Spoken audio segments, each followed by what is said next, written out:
Hello friends, master of books Kannada YouTube ಚಾನಲಿಗೆ ಸ್ವಾಗತ ಸುಸ್ವಾಗತ. ನಾನು ನಿಮ್ಮ ಧರ್ಮರಾಜ್ ಪಾಟೀಲ್. ಫ್ರೆಂಡ್ಸ್, ನಾವು ಈ ವಿಡಿಯೋದಲ್ಲಿ ಇಸ್ರೇಲ್ ಮತ್ತು ಇರಾನ್ನ ನಡುವೆ ಯುದ್ಧ ಏಕೆ ನಡೆಯುತ್ತದೆ, ಅದಕ್ಕೆ ಕಾರಣ ಏನು ಎಂದು ತಿಳಿದುಕೊಳ್ಳೋಣ. ಬನ್ನಿ ಫ್ರೆಂಡ್ಸ್, ವಿಡಿಯೋನ ಪ್ರಾರಂಭಿಸೋಣ. ಅದಕ್ಕೂ ಮುಂಚೆ ಸಬ್ಸ್ಕ್ರೈಬ್ ಮಾಡದಿದ್ದರೆ ತಪ್ಪದೆ ಸಬ್ಸ್ಕ್ರೈಬ್ ಮಾಡಿ, ಪಕ್ಕದಲ್ಲಿರೋ ಬೆಲ್ ಐಕಾನ್ ಪ್ರೆಸ್ ಮಾಡಿ. ನಿಮ್ಮ ಸಪೋರ್ಟ್ ನಮಗೆ ಇನ್ನೂ ಹೆಚ್ಚು ವಿಡಿಯೋಗಳನ್ನು ಮಾಡಲು ಸಹಕಾರಿಯಾಗುತ್ತದೆ. ಬನ್ನಿ ಫ್ರೆಂಡ್ಸ್, ಪ್ರಾರಂಭಿಸೋಣ.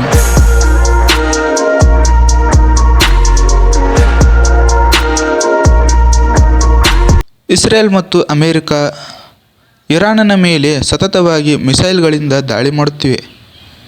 ಅದರ ಫಲವಾಗಿ ಇರಾನ್ ಕೂಡ ಇಸ್ರೇಲ್ ಮತ್ತು ಅಮೆರಿಕದ ಮಿಡಲ್ ಈಸ್ಟ್ ದೇಶಗಳಲ್ಲಿರುವ ನೆಲೆಗಳ ಮೇಲೆ ದಾಳಿ ಮಾಡುತ್ತಿದೆ. ಈ ಯುದ್ಧ ಏಕೆ?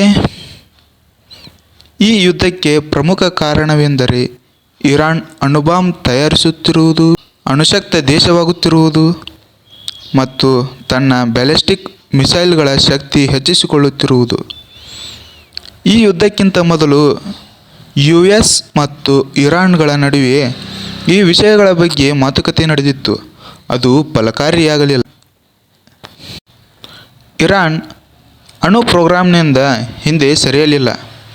ಆದ ಕಾರಣ ಇಸ್ರೇಲ್ ಎಲ್ಲಿ ಇರಾನ್ ಏನಾದರೂ ಅಣುಶಕ್ತ ದೇಶವಾದರೆ ಮೊದಲು ಅಟ್ಯಾಕ್ ಮಾಡುವುದೇ ಇಸ್ರೇಲ್ ಮೇಲೆ ಎಂದು ನಂಬಿದೆ.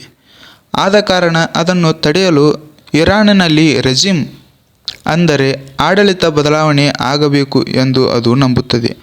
ಅಲ್ಲಿ ಇಸ್ರೇಲ್ ಮತ್ತು US ಪರವಾದ ಆಡಳಿತ ಬಂದರೆ ಇರಾನ್ ಅಣು ಪ್ರೋಗ್ರಾಂನಿಂದ ಹೊರಸರಿಯುತ್ತದೆ.